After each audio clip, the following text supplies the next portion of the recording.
നിൻ തിരുസന്നിധിയിൽ ഞാനിന്നു കുമ്പിടുന്നു. എൻ ക്രിയയാലല്ല നിന്റെയാൽ മാത്രം ഞാനിന്നു കുമ്പിടുന്നു.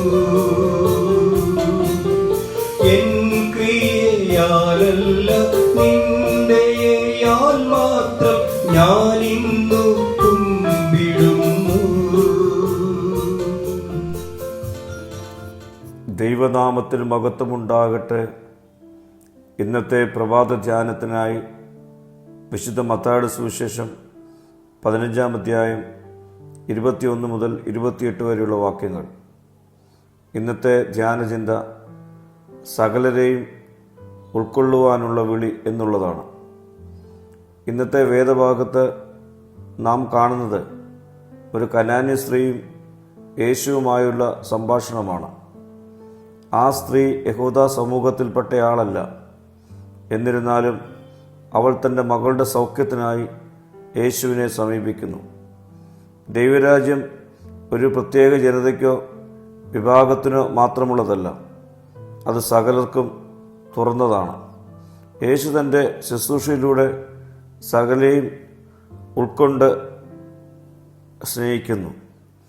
കനാന്യ സ്ത്രീ യഹൂദ സമൂഹത്തിൽ നിന്ന് പുറത്തുള്ളവരായിരുന്നുവെങ്കിലും അവൾ യേശുവിൻ്റെ അരികിലെത്തി നിലവിളിച്ചു, ദാവീദിൻ്റെ പുത്രനായ യേശുവെ, എന്നോട് കരുണ കാണിക്കണമേ.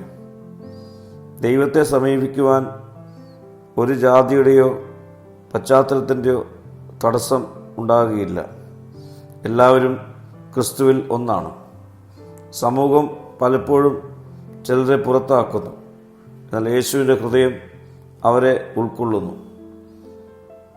ഇത് നമ്മെ പഠിപ്പിക്കുന്നത് സഭയും ദൈവമക്കളും സ്നേഹത്തോടെയും കരുണയോടെയും എല്ലാവരെയും ഉൾക്കൊള്ളണം എന്നുള്ളതാണ്.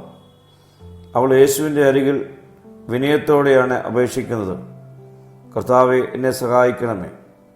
അവളുടെ വിനയവും വിശ്വാസവും യേശുവിനെ സ്പർശിക്കുന്നു.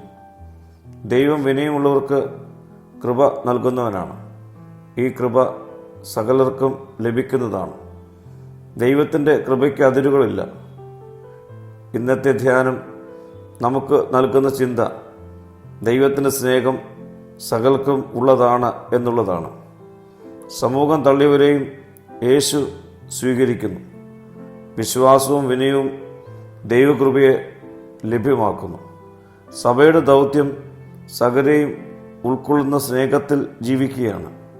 പ്രിയരെ, ഈ നോമ്പ് നാളുകളിൽ കർത്താവ് എല്ലാവരെയും സ്നേഹിച്ചതുപോലെ എല്ലാവരെയും ഉൾക്കൊള്ളുവാനും സ്നേഹിക്കുവാനും നമുക്കൊരുങ്ങാം.